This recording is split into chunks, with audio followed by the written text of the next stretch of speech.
What's happening? What's happening? What's happening? If you're watching this back, then welcome to the video. Welcome to the update.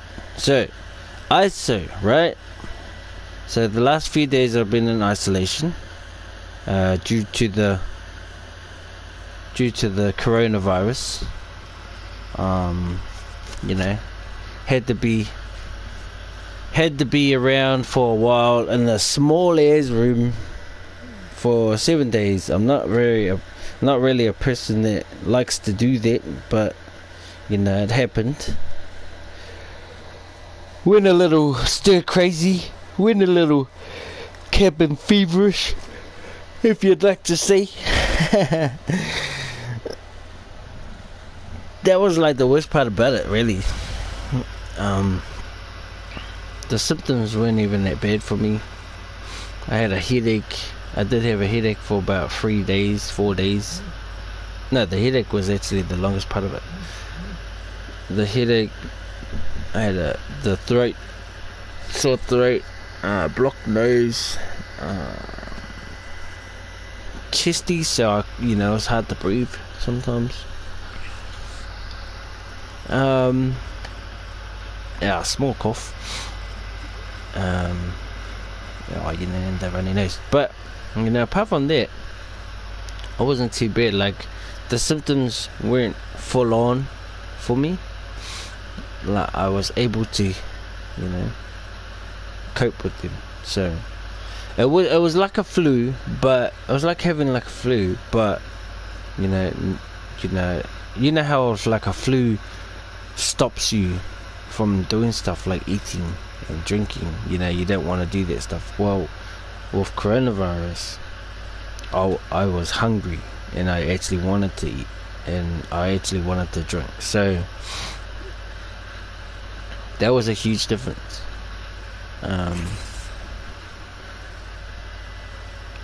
So it was a massive difference. That was one change. But I'm here playing solo duos just for the stream because I have got a special surprise. I wanted to do it earlier in the stream, but I couldn't, they say flattery will get you nowhere, because I couldn't find what I was looking for. So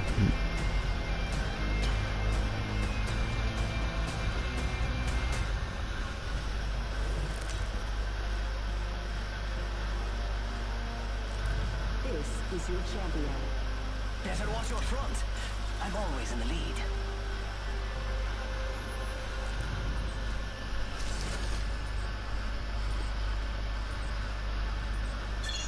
but we've got it today, so we're gonna get it done for you today. So just a little bit of an update. Yeah, I'm back living my normal life now. So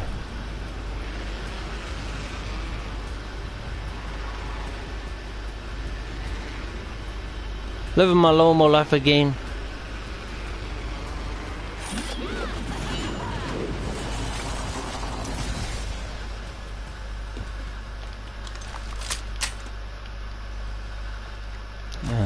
I'm out doing my thing, you know.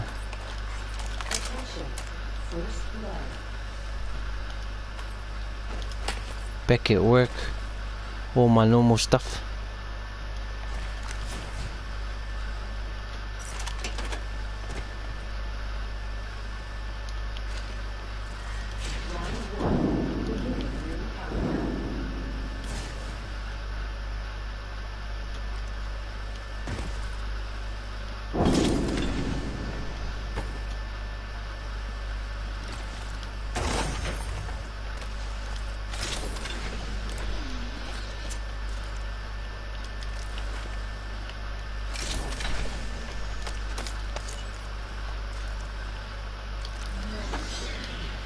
Don't know why I keep taking it. Lately I've just been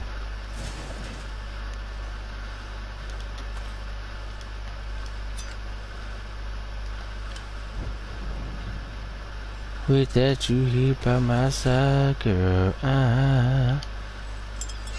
Jump dragon Huh.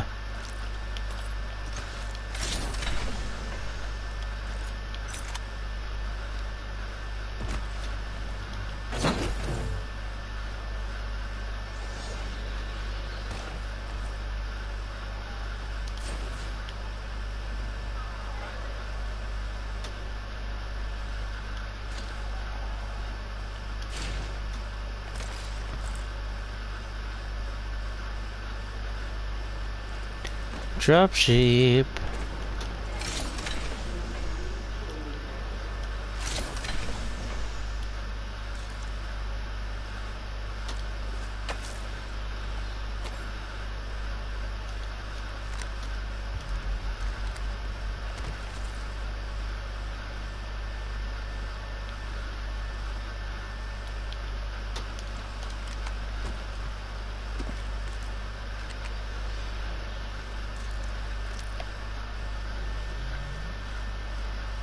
Better get moving. Using jump drive.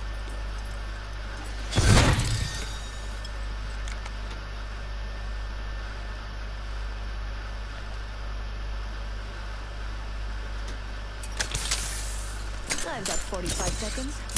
Could probably grab a few more things.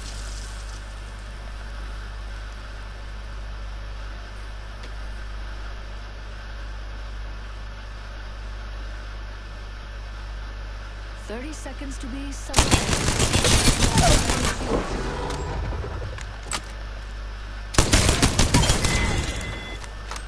Took care of that one.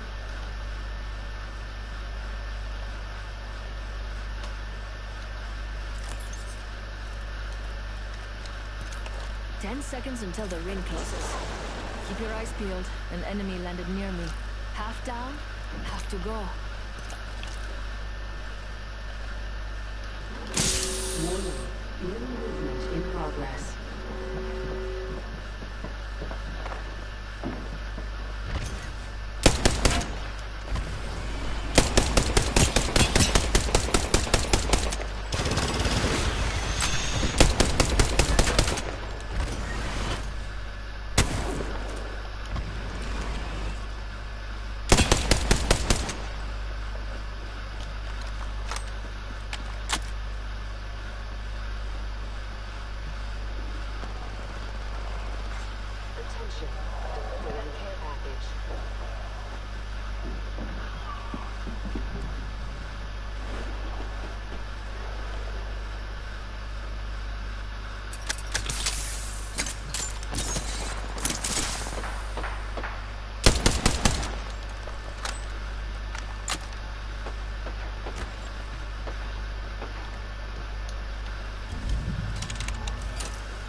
Ah, there was both of them.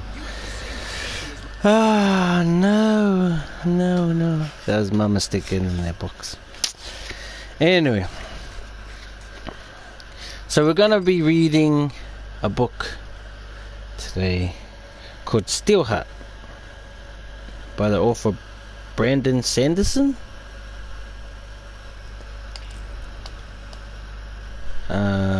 I picked it up one day in a bookstore, and Oh no, in the library, and I started reading it and got real immersed in it. You know how that happens, and so I went out and bought it.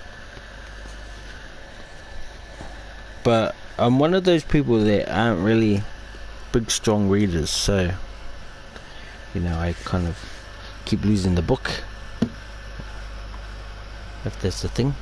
Anyway, so yeah, I'm gonna read this from this thing because it gives me an excuse to read it as well. But yeah, so it's about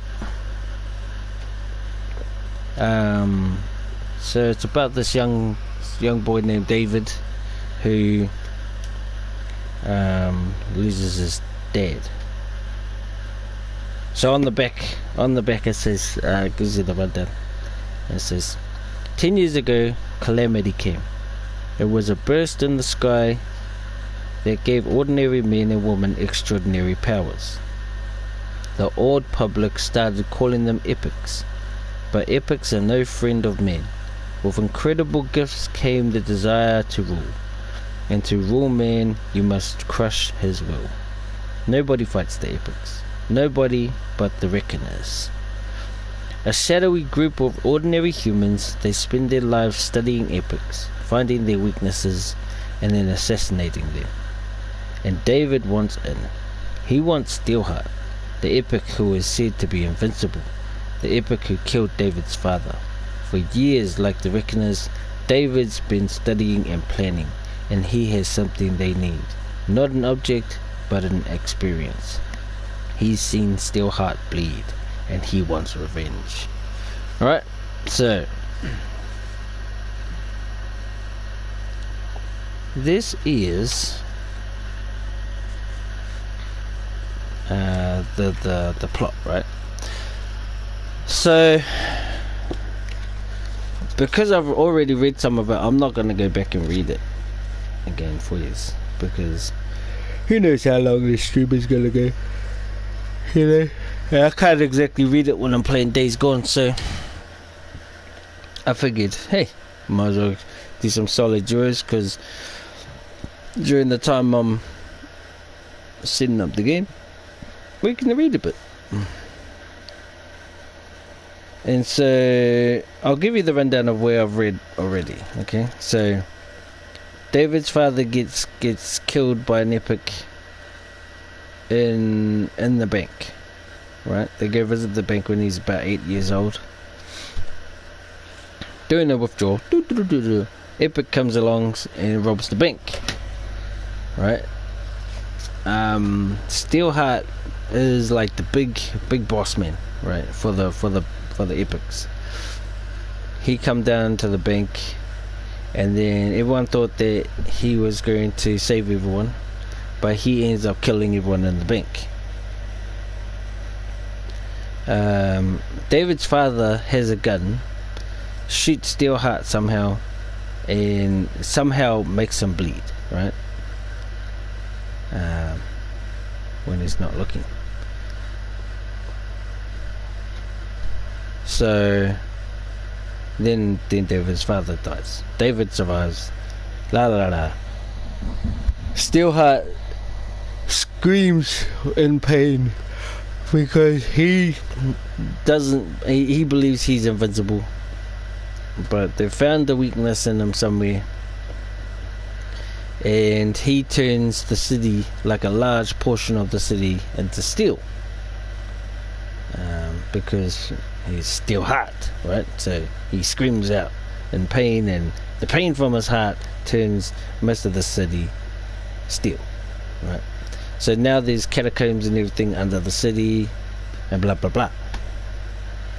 People, drilling out all this steel.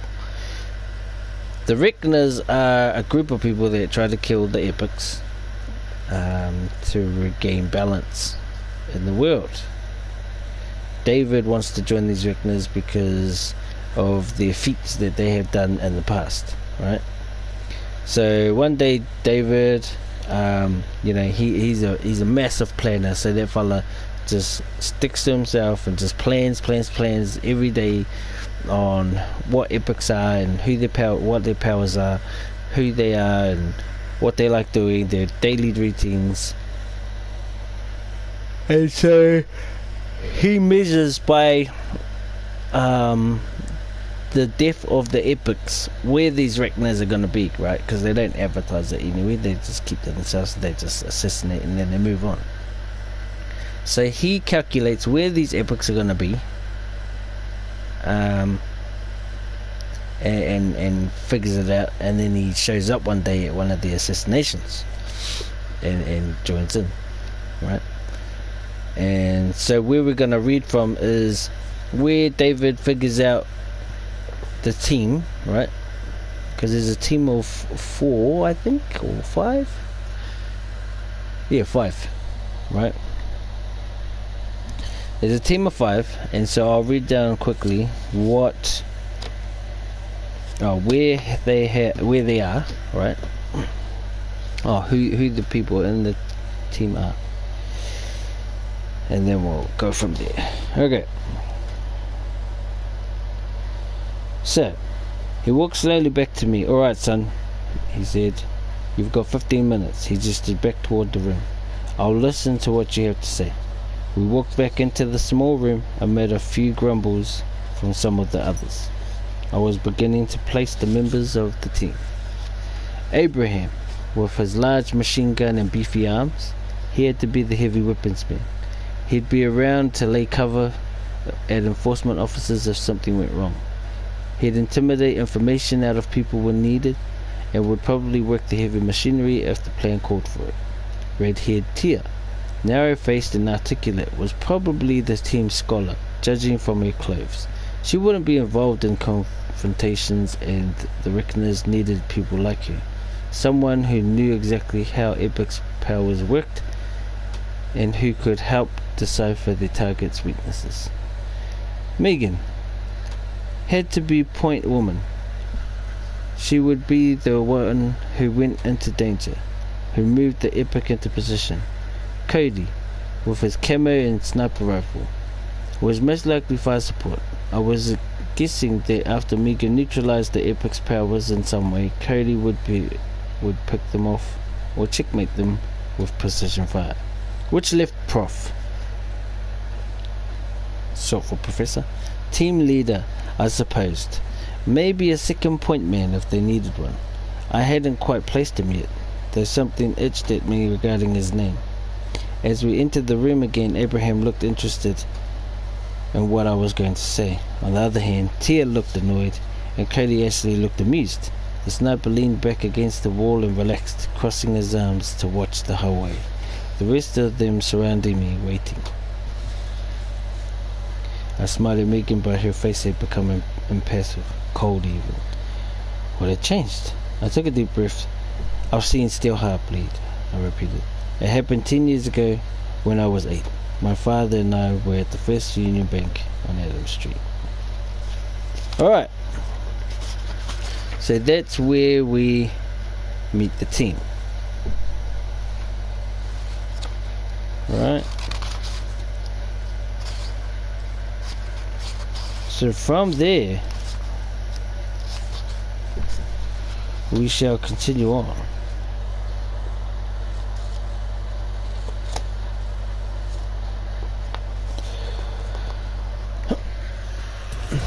And when we read, we will be reading in between each game.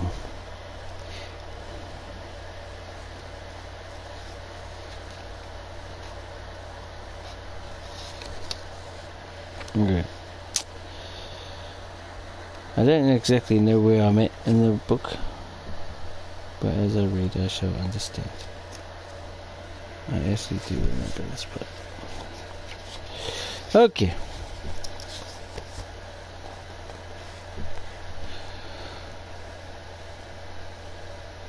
"It's so sad," I thought as Cody fetched a broom to clean up the dust. "All of this technology, it could have changed the world if the Epics hadn't done it first."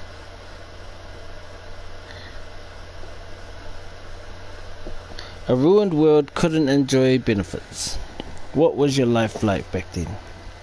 I asked, holding the dustpan for Cody. Before all this happened, what did you do? You wouldn't believe me, Cody said, smiling. Let me guess, I said, anticipating one of Cody's stories. Professional footballer. High-paid assassin and spy. A cop, Cody said, subdued, looking down at the pile of dust in Nashville. What? Really? I was surprised. Cody nodded, then waved for me to dump the first pile of dust into the trash bin while he swept up the rest of it. My father was a cop too, in his early years, over in the homeland. Small city. You wouldn't know it. He moved here when he married my mother. I grew up over here. He'd been to the homeland, but I wanted to be just like my pa. So when he died, I went to school and joined the force. Ah, I said, stooping down again to collect the rest of the dust. That's a lot less glamorous than I'd been imagining. Well, I did take down an entire drug cartel by myself, you understand? Of course. And there was the time of the president's secret service was shuttling him through the city, and they all ate a bad mess of scones and got sick, and we in the department had to protect him from the assassination plot. He called over to Abraham, who was tinkering with one of the team's shotguns. It was them Frenchies who were behind it, you know. I'm not French, Abraham called back. I'm Canadian, you slonts. You slonts. These fellas have been watching Kempi.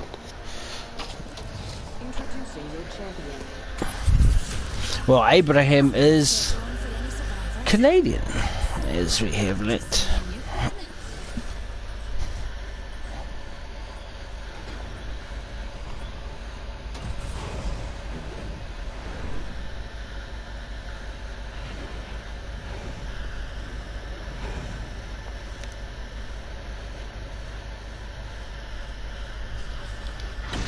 Okay, judging by the epic fail that I just got, leaving fights would be a bit more intelligent. Especially for me, because I guess I'm not the best gamer.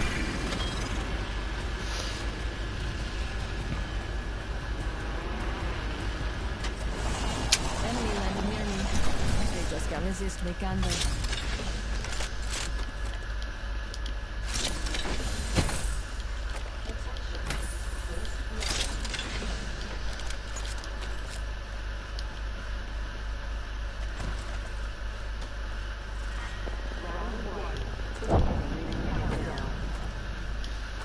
I'm already in the next ring. More time to gather supplies.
What the? Where did he come from? Damn, stupid ass. Okay. Same difference, Cody said. Then grinned and looked back at me. Maybe it was glamorous. Not all the time, but I enjoyed it. I like doing good for people. Serve and protect. And then I asked, Nashville got annexed when the country collapsed. Cody explained. A group of 5 epics took charge of most of the south. The Coven, I said, nodding. There's actually 6 of them. 1 pair are twins. I'm going to change that. 1 pair of twins. Ah, right. Keep forgetting that y'all are freakishly informed about this stuff. Anyway, they took over and the police department started serving them. If we didn't agree, we were supposed to turn in our badges and retire. The good ones didn't. The good ones did that. The bad ones stayed on. Then they got worse. And you? I asked. Cody fingered the thing he kept at his waist, tied to his belt on the right side. It looked like a thin wallet.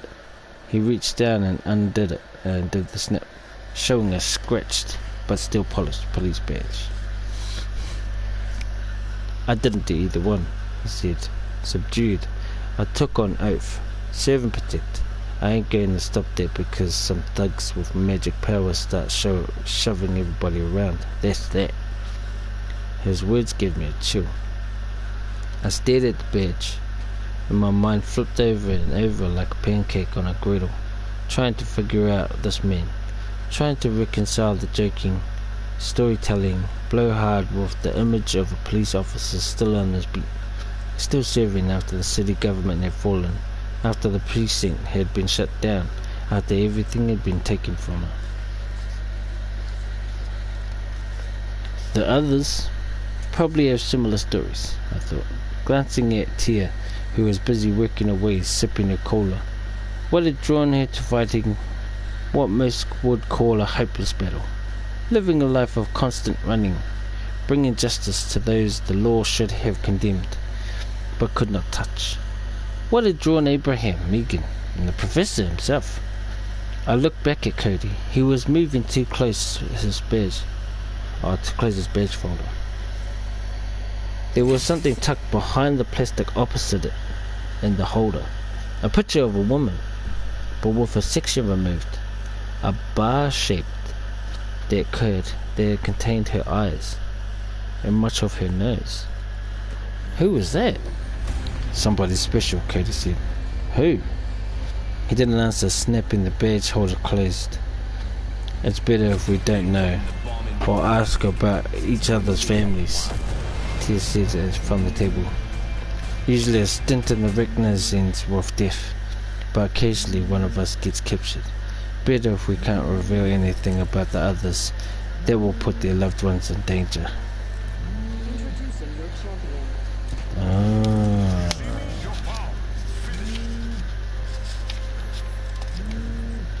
You see me, your bow finished.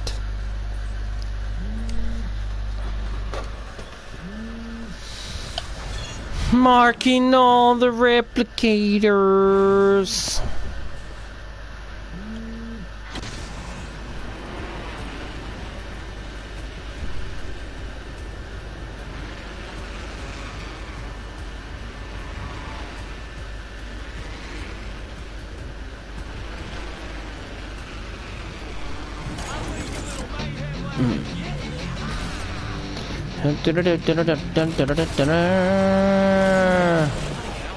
Enemy landed near me. What? Damn.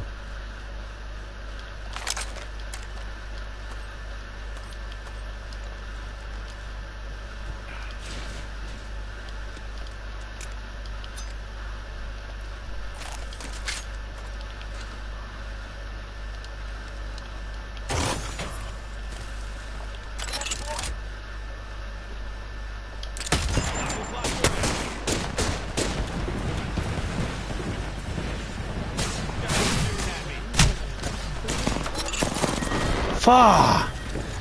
Oh my goodness. Should have gone the other way. Should have gone the other way. Well, these are still warm-up games, guys, so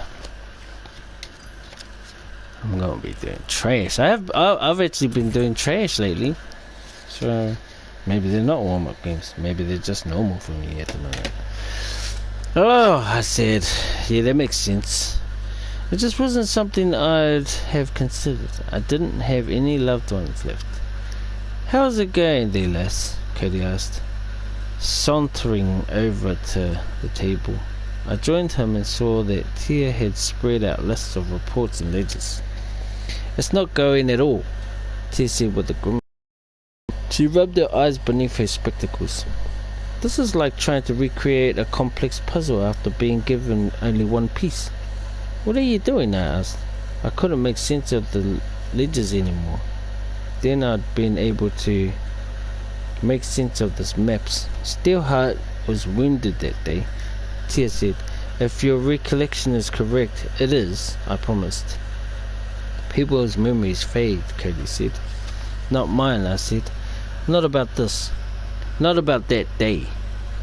I can tell you what color tie the mortgage man was wearing. I could tell you how many tellers there were. I could probably count the ceiling tiles in the bank for you. It's there, in my head, burned there." "All right," Tia said.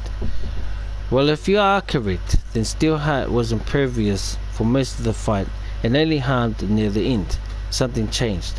I'm working through all possibilities. Something about your father, the location, or the situation. The most likely seems the possibility you mentioned, that the vault was involved." "Perhaps something inside it weakened Steelheart, and once the vault was blown open, it could affect him." "So you're looking for a record of the bank vault's contents?"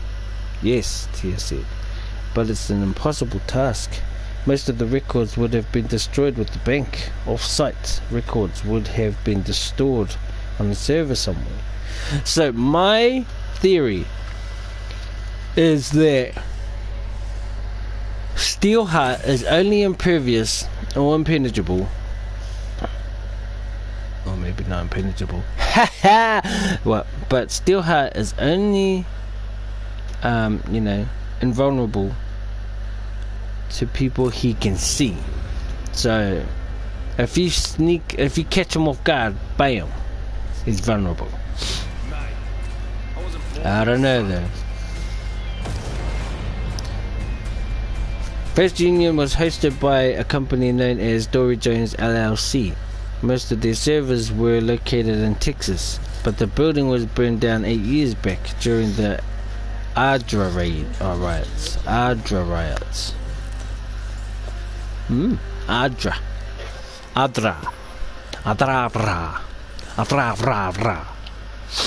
Ding. Let's go.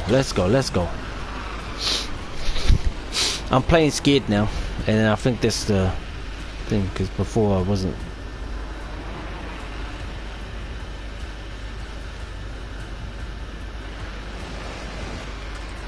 Bloody hell. Enemy landed near me.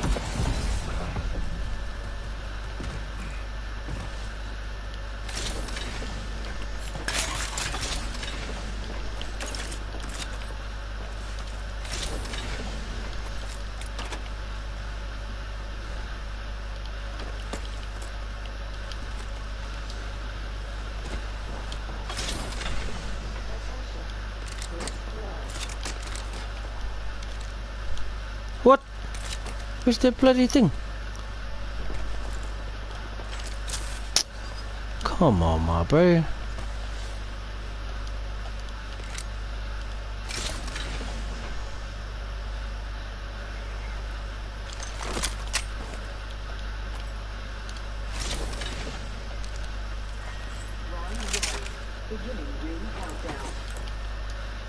That ring's a distance. Better get a trot on.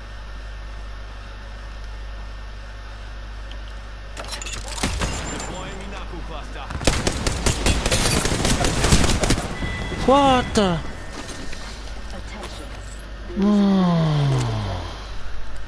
Okay, but I'm overcoming my fear again. So, I'm good. Okay,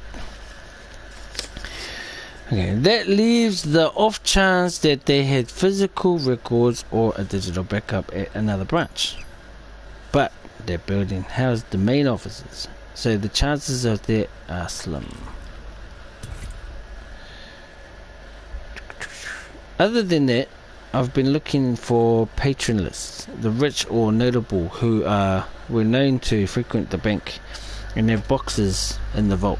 Perhaps they stored something in there that will be part of the public record. A strange rock, a specific symbol that Steelheart might have seen. Something.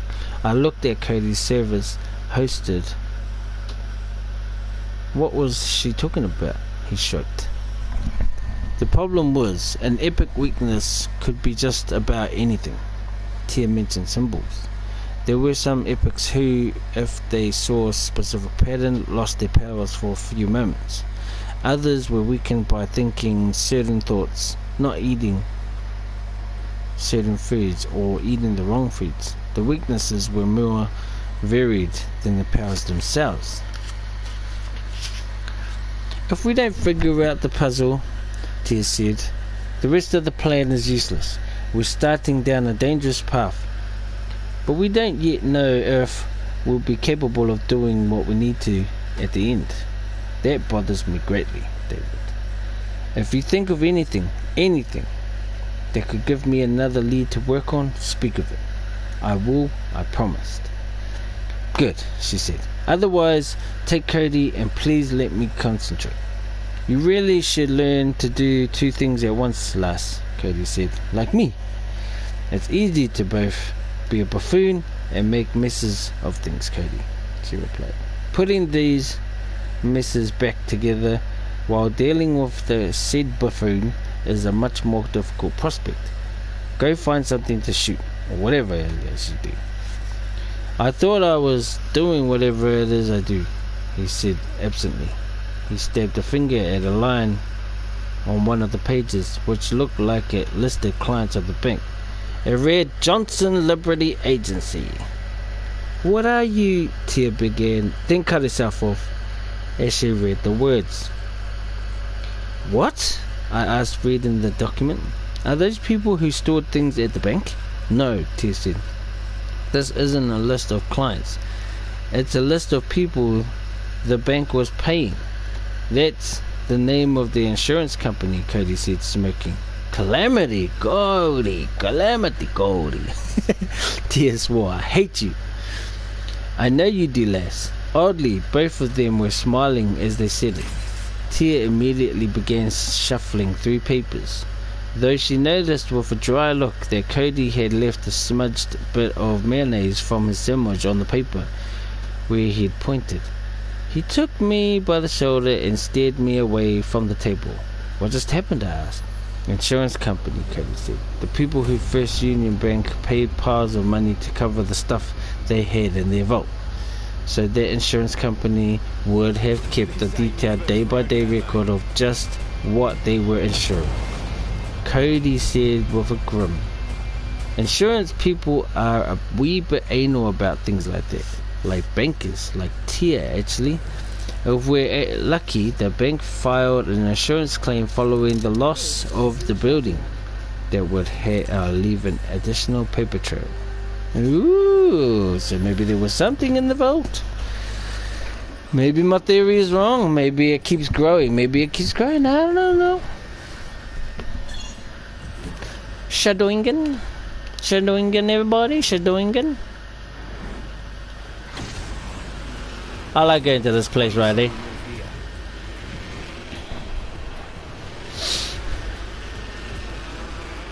Well.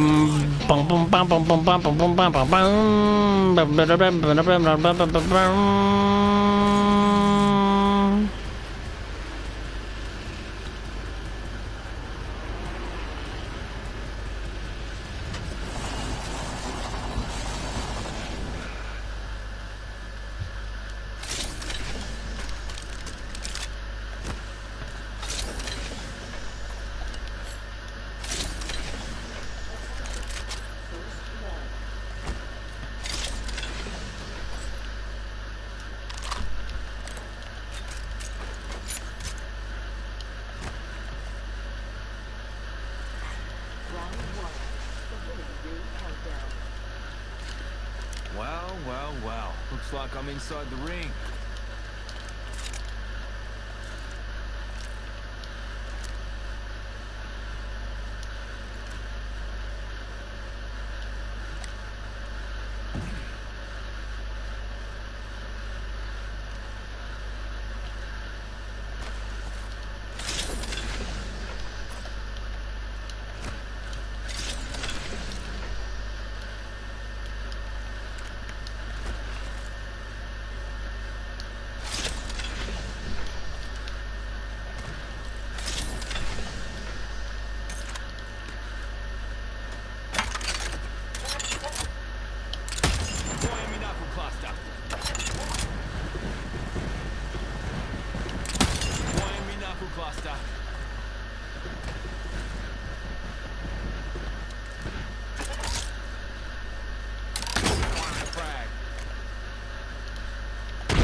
knuckle cluster.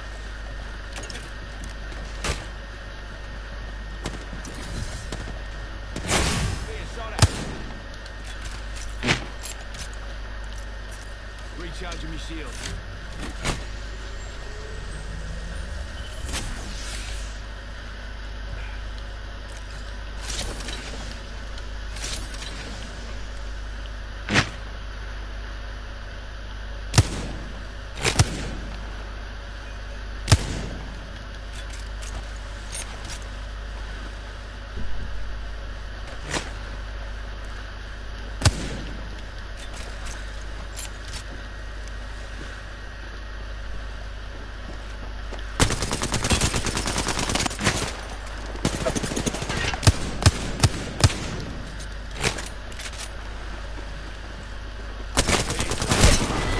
What the Oh my goodness, bro.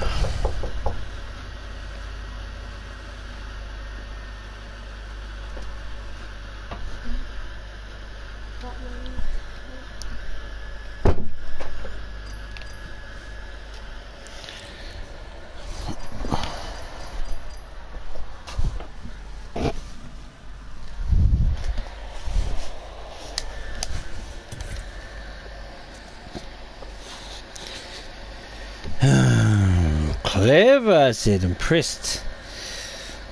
Oh, I'm just good at finding things that are hovering around under my nose. I have keen eyes. I once caught a leprechaun, you know. I looked at him skeptically. Aren't those Irish? Sure.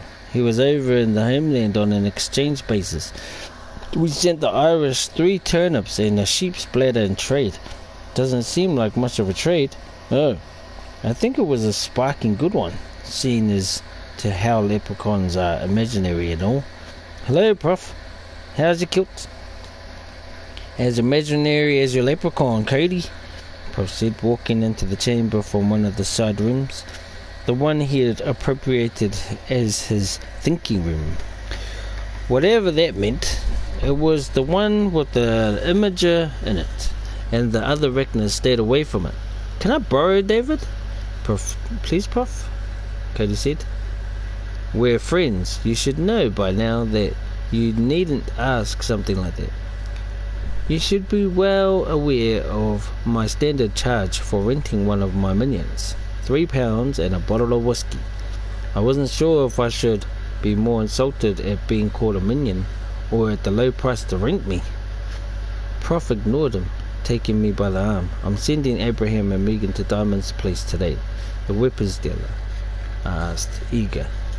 I'd mentioned that he might have some technology for sale that could help the Reckoners pretend to be an epic. The powers manifested would have to be flashy and destructive to get Steelheart's attention. I want you to tag along, Prof said. It'll be good experience for you, but follow orders. Abraham is in charge. And let me know if anyone you meet seems to recognize you. I will. Go get your gun, then they're leaving soon. What about the gun? Abraham said as he walked. The bank, the vault contents, those could be a false lead. Could they not? What if there was something special about the gun that your father fired at him? That the gun was dropped by a random security officer? I said Smith & Wesson M&P 9mm semi-auto. There wasn't nothing special about it. You remember that exact gun? I kicked a bit of trash as we walked through the steel-walled underground tunnel. As I said, I remember that day. Besides, I know guns. I hesitated, then admitted more. When I was young, I assumed the type of gun must have been special. I saved up, planning to buy one, but nobody would sell to a kid at my age. I was planning to sneak into the palace and shoot him. Sneak into the palace? Abraham said flatly. Ah, yes, and shoot Steelheart. I was 10, I said. Give me a little credit. To a boy with aspirations like that, I would extend my respect but not credit, or life insurance. Abraham sounded amused. You're an interesting man, David Charleston, but you sound like you were an even more interesting child. I smiled. There was something investing.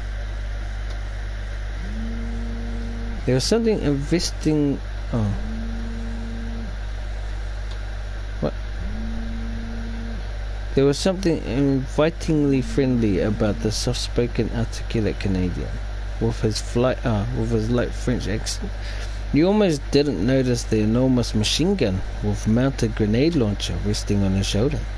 They were still in the steel catacombs, where even such a high level of armament didn't draw particular attention. We passed occasional groups of people huddled around burning fires or heaters plugged into pirated electrical jacks. More than a few of the people we passed carried assault rifles. Over the last 3 days, I'd ventured out of the hideout a couple times, always in the company of one of the other reckoners. The babysitting bothered me, but I got it. I couldn't exactly hope for them to trust me yet. Not completely, besides. Though I would never admit it out loud, I didn't want to walk the steel catacombs alone. You could say I'm looking to make a bit of a scene. Alright, let's bloody do this, man.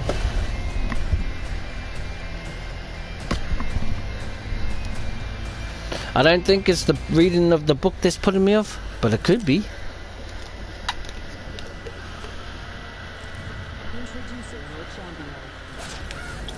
Let's get to 270 kills, shall we? 270, yeah!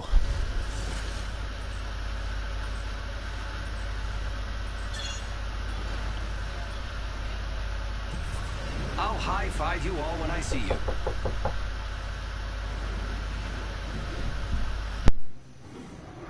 Every decision counts.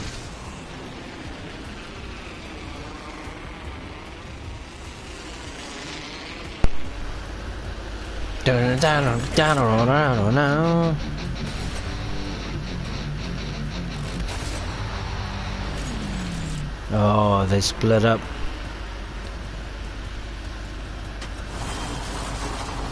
An enemy landed near me. Cheeky bastard.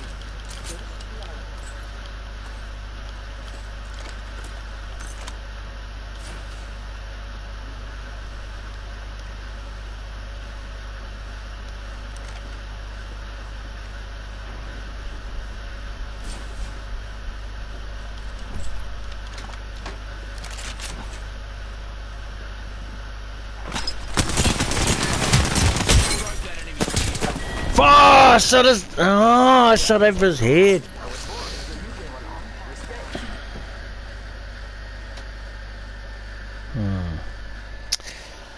Tokyo servers have gotten a lot faster, man. A lot faster. Alright, let's go, bro. Let's go. I avoided these depths for years at the factory. They told stories about the depraved people, terrible monsters who lived down here, gangs that literally fed on the foolish who wandered into forgotten hallways, killing them and feasting on their flesh, murderers, criminals, addicts. Not the normal sort of criminals and addicts we had up above either, especially depraved ones. Perhaps those were exaggerations. The people we passed did seem dangerous, but more in a hostile way. Not in an insane way.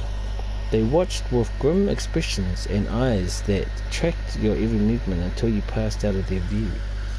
These people wanted to be alone. They were the outcasts of the outcasts.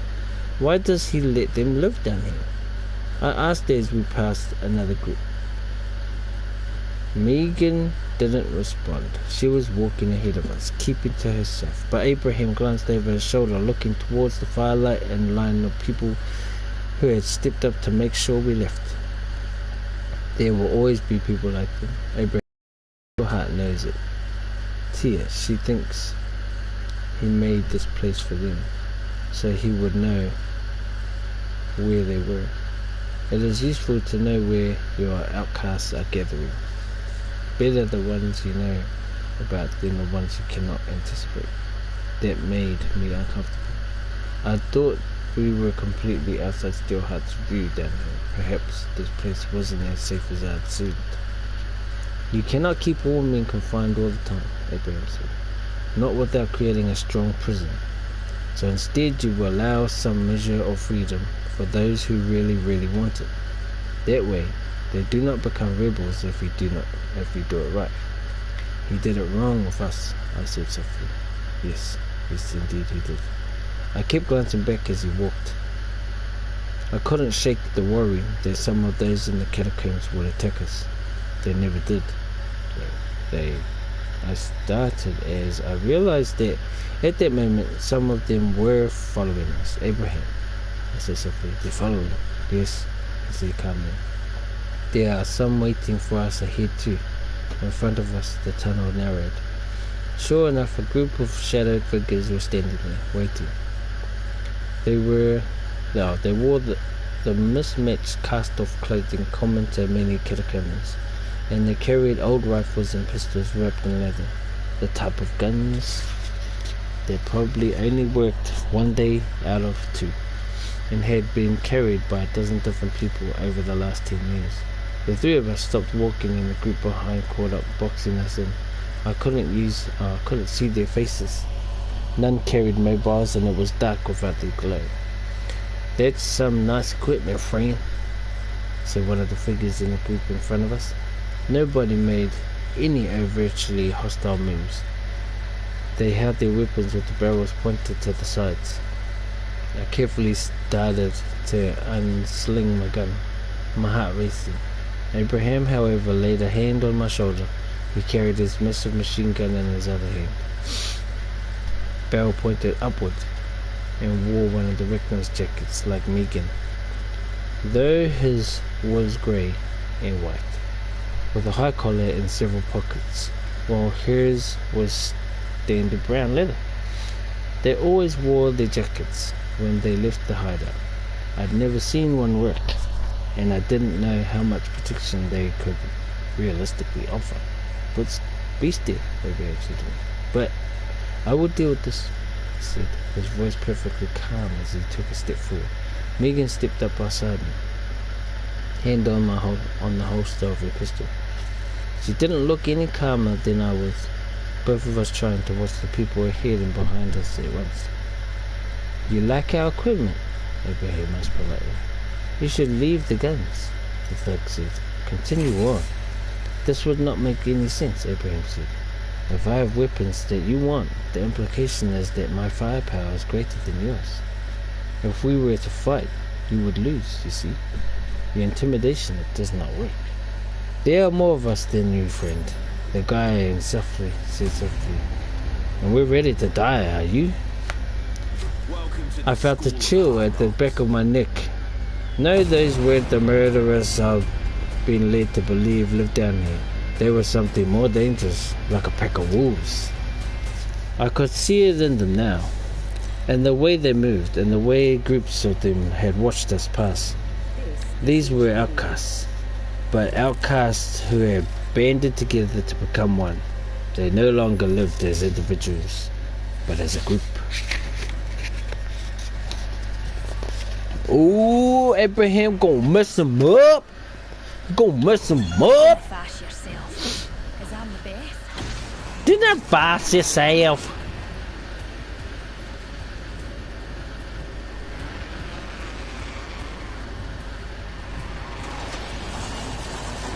Funny how? Enemy landed near me.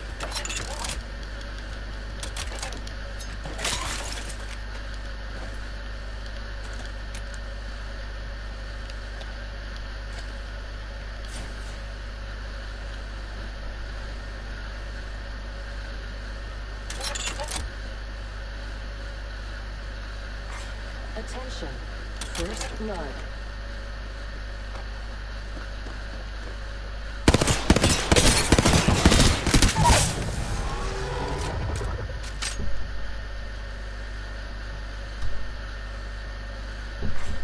Champion eliminated.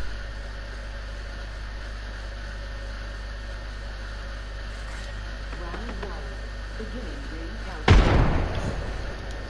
Already inside the ring, ain't you? guys were, the king?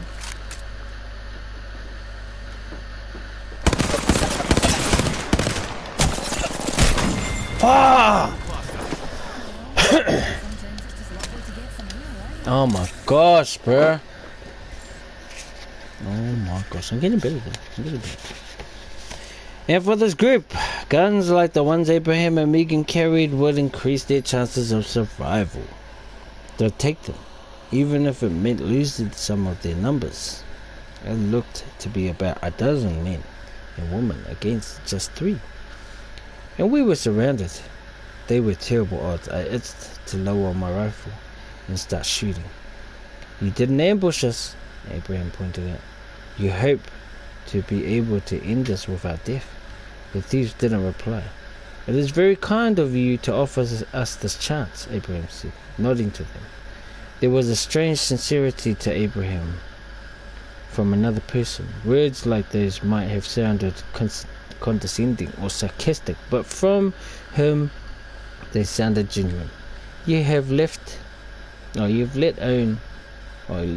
us pass several times through territory you consider to be your own. For this also I give you my thanks. The guns, the thug said.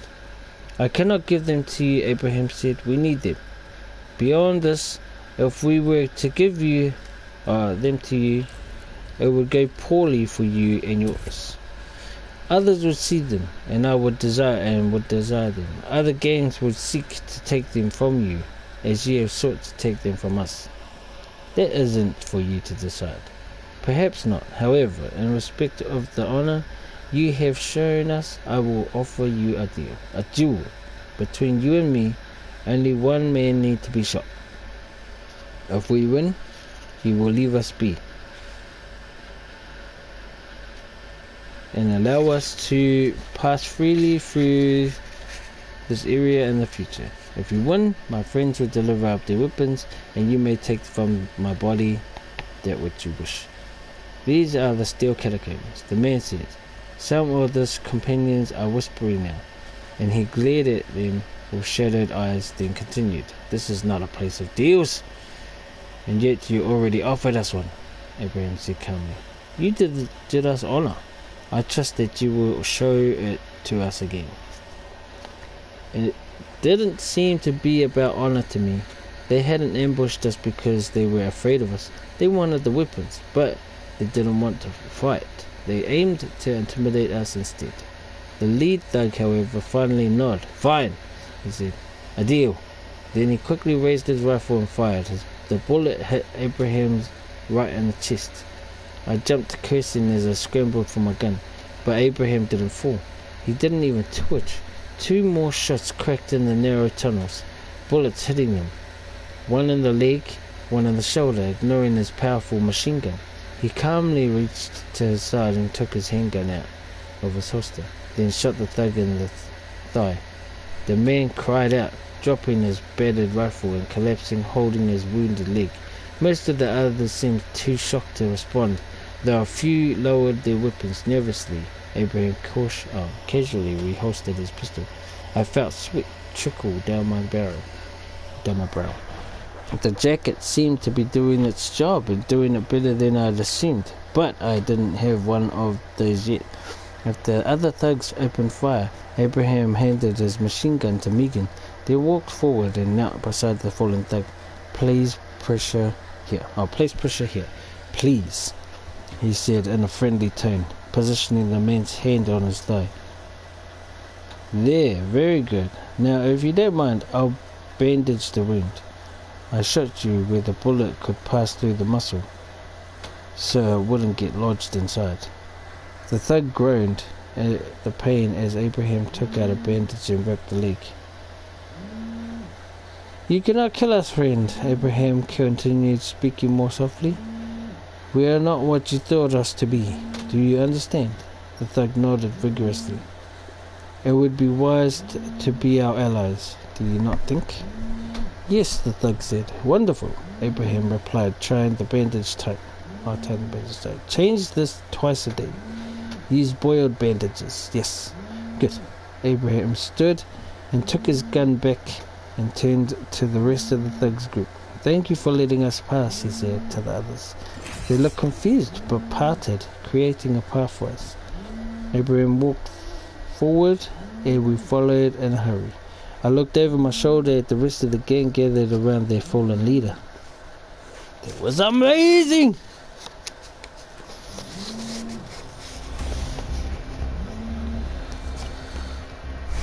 His dirty deeds need doing. I'll do him dirt cheap.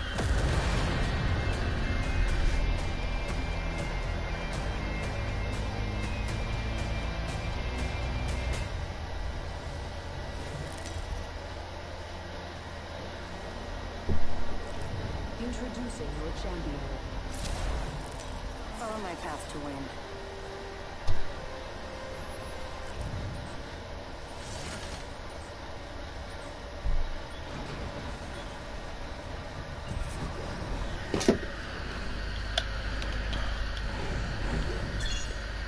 Alright, we need something done. We need something to do, right?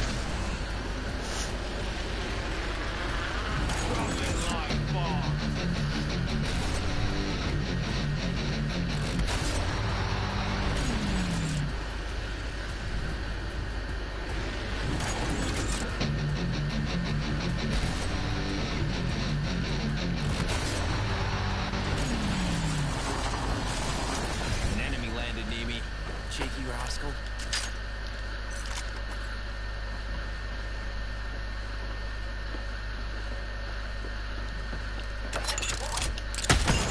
The old knuckle cluster.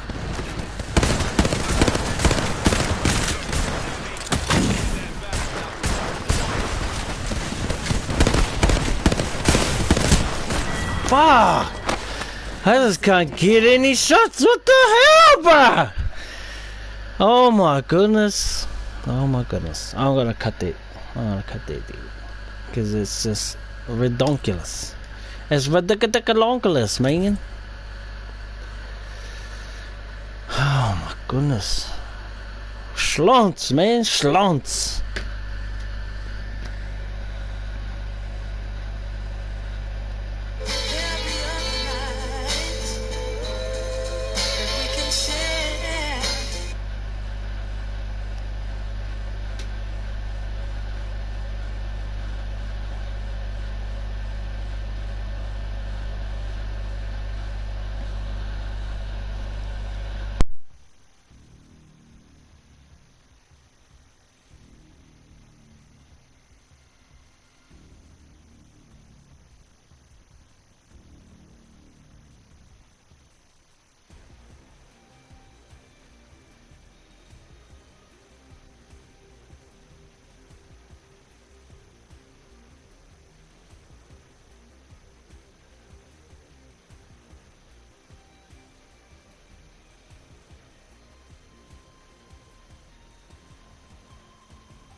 Time to rock and load, fellas.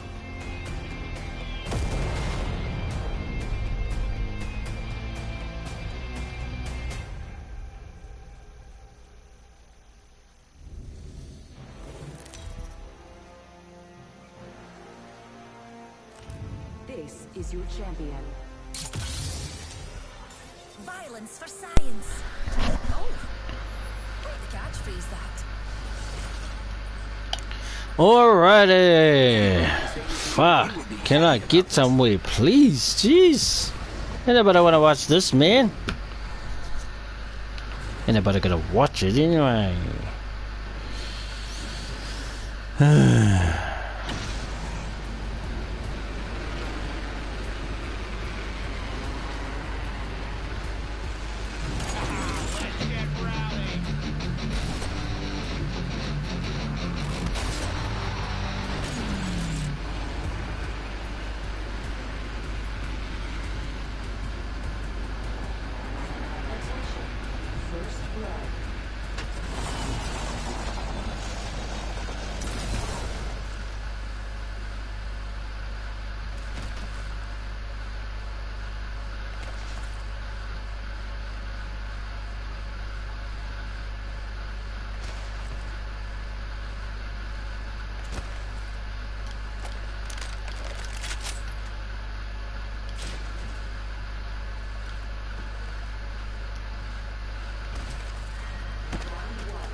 I can damn near taste the red.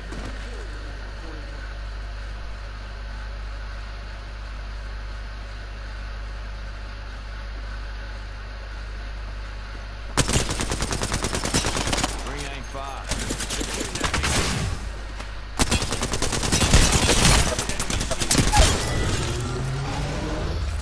Yeah.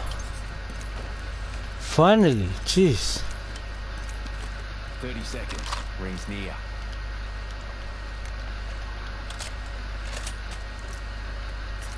Healing. I'll walk it off. Lights out for half the squads, eh? On your fuses. Rings close, got 10 seconds. Reckon she'll be right.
Oh no! I'm the one you should have concerns about. Should have just fucking... Should have threw my bomb out there. Damn. Damn, ruined it. Drop one, throw your bombs. Drop one, throw your bombs. Okay. Well, at least we got some kills on it. And I'm gonna end the day.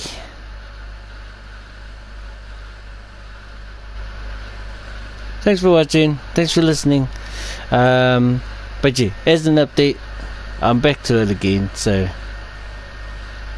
we're gonna get some days going again soon. Just keep watching. Stay tuned. Later.